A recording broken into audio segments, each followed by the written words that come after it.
Last month നമ്മൾ ഈ 4 പ്രൊജക്റ്റായിരുന്നു run ചെയ്തിട്ടുണ്ടായിരുന്നത്. നെക്സ്റ്റ് മന്തിലേക്ക് ഇതിൻ്റെ ഒരു ഓക്കെ അല്ലേ?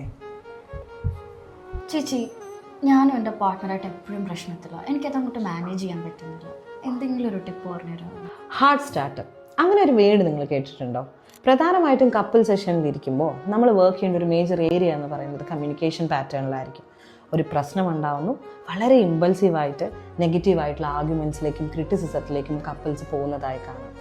ഇനി മുതൽ ഒരു പ്രശ്നം ഉണ്ടാകുമ്പോൾ take a pause and reflect it. ഒന്ന് മാറിയിരുന്നുകൊണ്ട് എന്തായിരുന്നു നിങ്ങളുടെ ഒരു ട്രിഗറിങ് ഏരിയ, അതെങ്ങനെയാണ് നിങ്ങളെ ബാധിച്ചത്, പർട്ടിക്കുലർ പ്രശ്നം നിങ്ങളുടെ ചിന്തകളെയും ബിഹേവിയറിനെയും ഇമോഷൻസിനെയും എങ്ങനെ ബാധിച്ചു എന്നൊന്ന് ആലോചിക്കുക. എന്നിട്ട് നിങ്ങളുടെ പാർട്ട്ണർ ഓക്കെ ആകുമ്പോൾ ഈ ഒരു പ്രശ്നത്തെപ്പറ്റി സംസാരിക്കുമ്പോൾ ശ്രദ്ധിക്കുക, കൂടുതൽ ഐ സ്റ്റേറ്റ്മെൻറ്റുകൾ ഉപയോഗിക്കുക. ഫോർ എക്സാമ്പിൾ, നീയാണ് ഈ പ്രശ്നത്തിന് കാരണം, നീ ഇങ്ങനെ ചെയ്തുകൊണ്ടാണ് ഞാൻ ഇങ്ങനെ ചെയ്തത് എന്ന് പറയുന്നതിന് പകരം ഇതായിരുന്നു നമുക്കിടയിലുണ്ടായ പ്രശ്നം എന്നാണ് ഞാൻ വിശ്വസിക്കുന്നത്, എനിക്കിതിങ്ങനെയാണ് ബാധിച്ചിരിക്കുന്നത് എന്നൊന്ന് പറഞ്ഞു നോക്കാം. എന്നിട്ട് അടുത്തൊരു സ്റ്റെപ്പ് എന്ന് പറഞ്ഞിട്ടുണ്ടെങ്കിൽ ഒരു മിഡിൽ ഗ്രൗണ്ടിൽ ഒരു സൊല്യൂഷൻ മേക്ക് ചെയ്യുക എന്നുള്ളതാണ്. അപ്പോൾ ഇത് എങ്ങനെ നമുക്ക് സോർട്ട് ചെയ്യാൻ പറ്റും, എനിക്ക് ഇങ്ങനെയാണ് തോന്നുന്നത്, നിനക്ക് എന്താണ് തോന്നുന്നത് എന്നൊന്ന് ചോദിച്ചു നോക്കാം. നിങ്ങൾ നിങ്ങളുടെ പ്രശ്നങ്ങൾ അസേർട്ടീവായിട്ട് പറയുകയും ചെയ്തു, പാർട്ട്ണറെയും കൂടി ഇൻക്ലൂഡ് ചെയ്തിട്ടുള്ളൊരു കോൺഫ്ലിക്റ്റ് റെസൊല്യൂഷനിലേക്ക് ഇത് നയിക്കുകയും ചെയ്തു.